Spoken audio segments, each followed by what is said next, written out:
In the 17th century colonies, there seemed to be varying degrees of freedom in a fairly fluid society. How would you describe 17th century society in terms of freedom?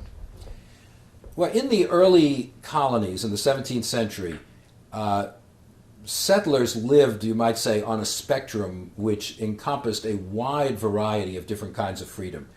At one end, there were the people who were, you might say, fully free. These were landowners, planters, merchants, lawyers, prosperous people. They enjoyed all the political rights, the right to vote, the right to hold office, assuming they were Protestant.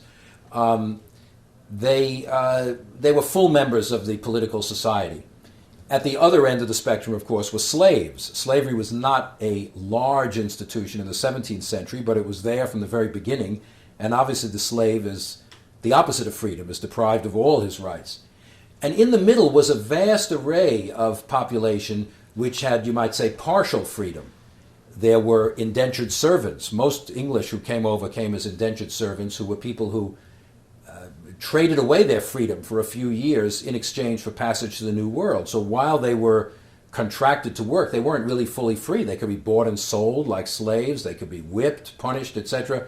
But they would become free after a certain number of years. Women certainly didn't enjoy anything remotely like what we would consider freedom today. Women, if they were married, were considered really an appendage of the husband. All their rights were exercised through their husband. They had very, very few independent legal rights. So the society is shot through with different levels of freedom, and freedom is not a universal ideal.